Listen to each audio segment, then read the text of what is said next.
Olá a todos, sejam bem-vindos ao meu canal. Eu sou a Marta e hoje trago-vos as leituras de julho. Pois é, eu em julho li 11 livros pelas minhas contas. Depois eu hei de confirmar ao longo do vídeo, mas eu penso que foram 11 livros que eu li em julho. Foi um mês espetacular em termos de leituras, tanto boas como numerosas, e portanto eu venho-vos dizer quais é que foram. Vou começar, como vocês puderam ver pelo vídeo, mini videozinho que eu pus no Instagram. Eu pus lá alguns dos livros que eu li então no mês de julho. Um deles foi Sapiens, uma breve história da humanidade, portanto esta é uma cópia em inglês. Foi a cópia que eu ofereci ao meu namorado. É do Yuval Noah Harari. E eu fiquei com a pulga atrás da orelha quando ouvi falar deste livro já há algum tempo no Instagram, no YouTube, etc. E achei que o meu namorado ia gostar, acabei por lhe oferecer e acabei por ler também. Ouvi em audiobook, maioritariamente, porque achei que conseguiria despachar-me, entre aspas, ao ouvir audiobook em vez de estar a ler, porque na altura estava a ler muitos livros físicos. Eu até tenho um vlog a falar sobre isso, alguns no meu canal. E então, o que é que eu achei deste livro? Primeiro, para quem como eu tem uma imensa dificuldade em ler livros de não ficção, ou melhor, eu não tenho dificuldade em lê-los, eu tenho dificuldade em começá-los, porque tenho ideia que ou não vou gostar, ou não sei o quê, tenho sempre aquele preconceito quase de não é para mim, etc. Porque eu não sou muito de história, por exemplo, mas tenho curiosidade sobre certas coisas e é uma área até não ficção, livros de não ficção, que eu estou a apostar um bocadinho mais porque eu gosto de saber coisas, gosto de aprender coisas, e há muitos livros de não ficção hoje em dia que não são maçudos, que é o caso deste, que não são chatos, que nós aprendemos imensas coisas e não custa nada e estamos genuinamente interessados no que estamos a ler. Que foi o caso deste aqui. Eu revi algumas coisas que já sabia, mas também aprendi bastante.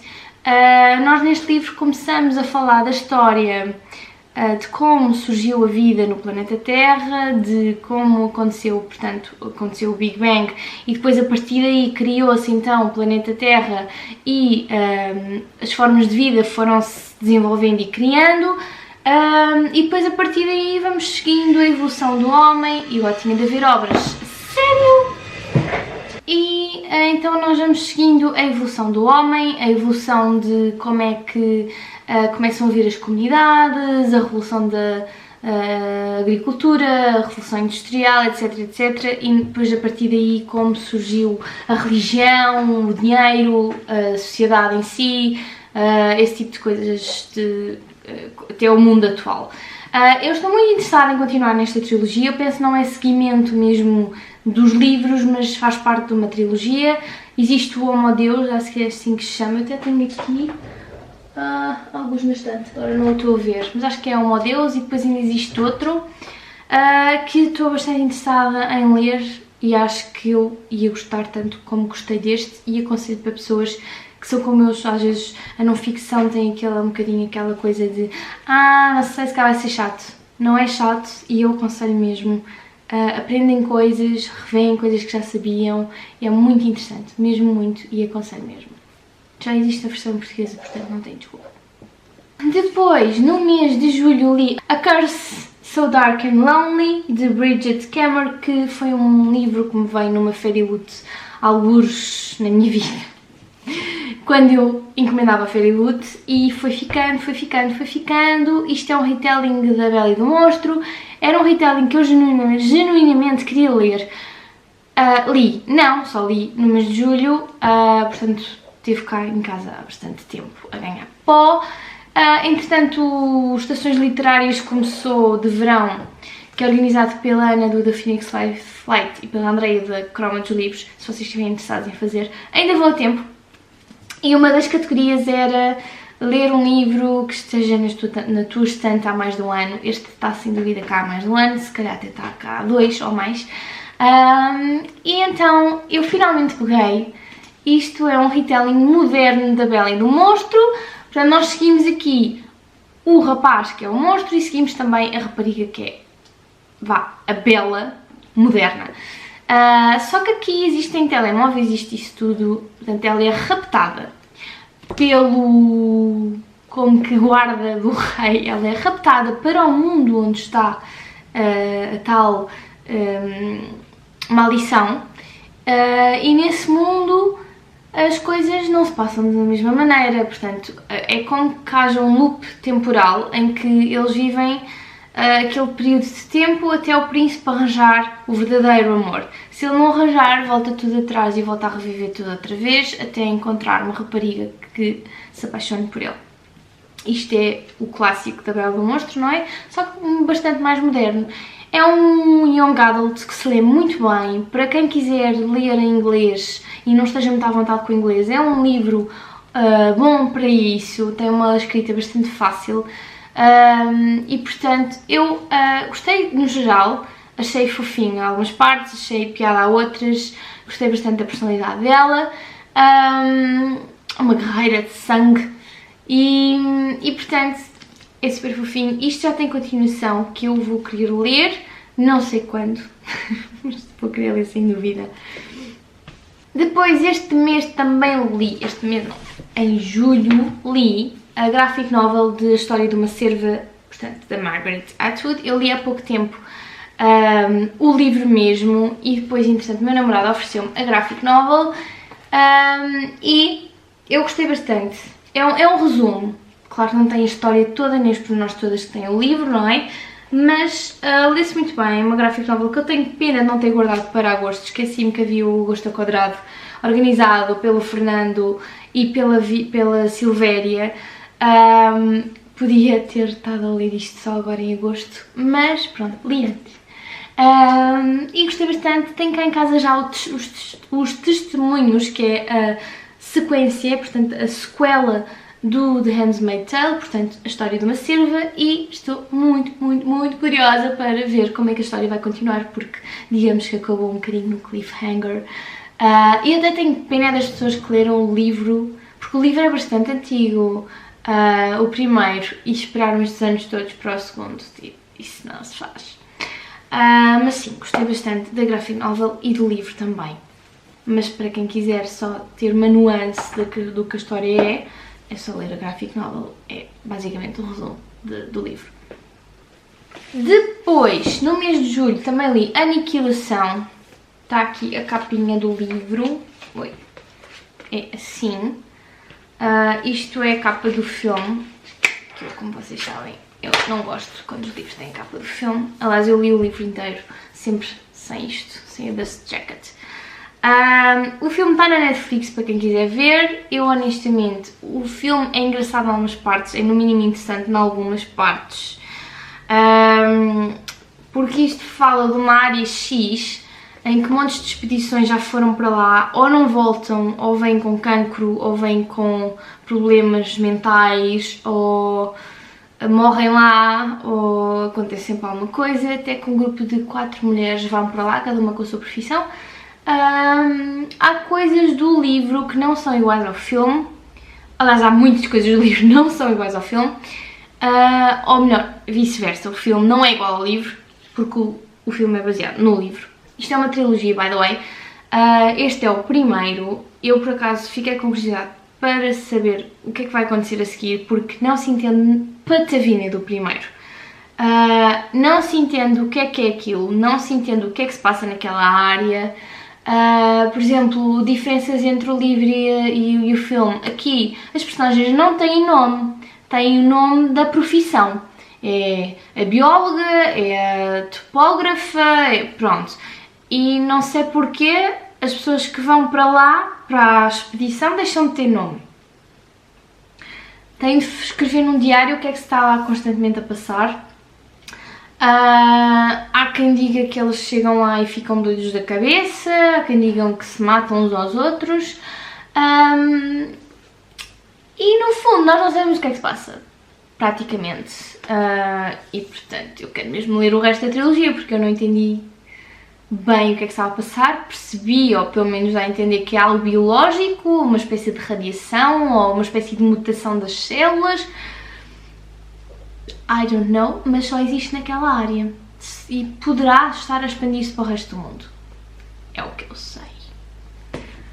Depois também li 3 livros da série de Unfortunate Events do Lemony Snicket. Li o 5º, 6º e 7º, portanto o 5º é de Auster Academy, o 6º de Ersatz Elevator e o 7º de Vile Village. Portanto, nós aqui continuamos a seguir os de Baudelaires, que são 3 meninos órfãos que têm uma data de desgraças na vida deles, porque existe o conde Olaf que está sempre a tentar ficar-lhes com a fortuna e sempre a tentar 1000 planos mirabolantes para lhes roubar a fortuna, para matá-los, para raptá-los, etc, etc. É uma série que eu estou a adorar e, portanto, quero lê-los todos. Eu estou no 7º, vou agora para o 8º. São 13. Tenho muita curiosidade como é que isto vai acabar. E pronto, se vocês quiserem, sim, uns contos. Não é contos, vá, uma história um bocadinho macabra, mas ao mesmo tempo engraçada, com muito humor, de 3 irmãos que estão sempre a acontecer alguma desgraça.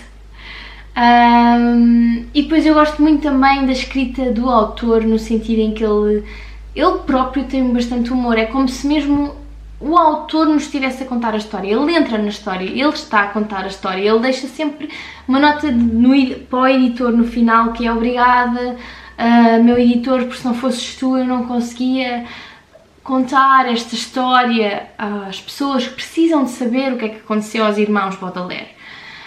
E dá a entender, ou pelo menos eu penso, tenho uma teoria, que o autor está relacionado com a história. Ou seja, que há uma relação entre o autor e aquelas crianças. Que no meio disto tudo o autor há de conseguir inserir-se dentro da história. Isto é uma teoria minha, não faço ideia se é verdade ou não. Não é spoiler porque eu não faço ideia se é verdade ou não. É uma teoria minha. No mês de julho também li No We Can't Be Friends, de Sophie Reynolds, que veio no Bishop to Rise, que é um serviço de subscrição mensal organizado pela Manganete, em que nós fazemos uma leitura conjunta todos os meses de um livro com um certo género literário. Depois nós vamos votando ao longo dos meses para votar no género literário seguinte. E este mês foi romance. Isto é uma espécie de comédia romântica, e como eu disse no meu vlog, isto não foi a típica comédia romântica da rapariga que conhece o rapaz e tem uma data de peripécias e depois acabam juntos. É um desenvolvimento de uma relação de casados em que a mulher está a tentar ter, portanto a mulher, a personagem principal, Sloane, está a querer ter um bebê, só que depois o casamento não está propriamente bem e acaba por haver alguns problemas, e é como uma reflexão, uma história em que a mulher está a tentar salvar o casamento, está a ver o que é que a vida vai dar, desconfia que o marido anda a trair, etc, etc. É mais um livro em que nós seguimos a personagem que está a viver um momento difícil da vida, e não a comédia romântica típica com mirabolandices e coisas engraçadas românticas no meio.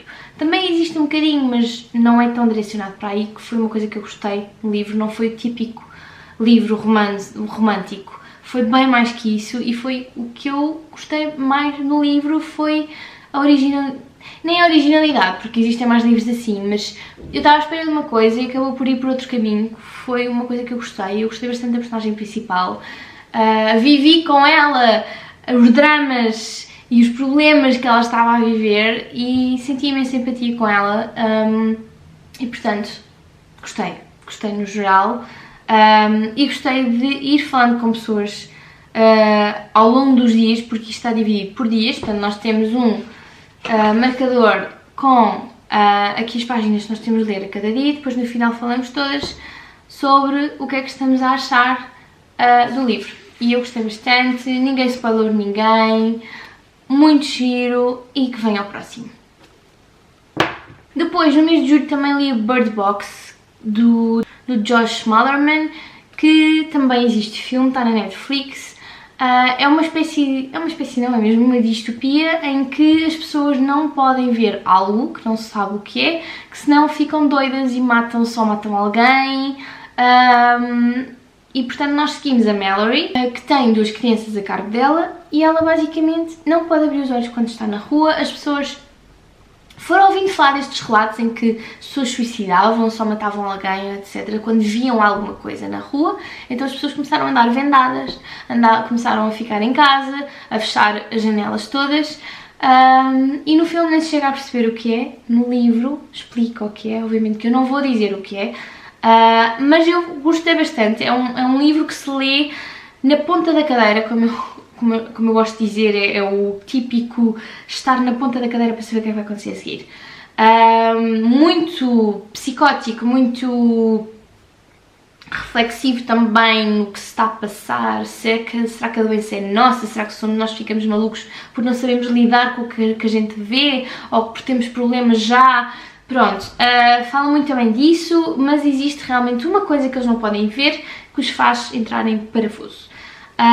Gostei do livro, lê-se muito bem, e eu gostava de ler a sequela, que é o nome da personagem principal, acho que é Mallory, que se chama a sequela, e se não me engano foi editada agora para português, portanto em breve gostava bastante de o ler.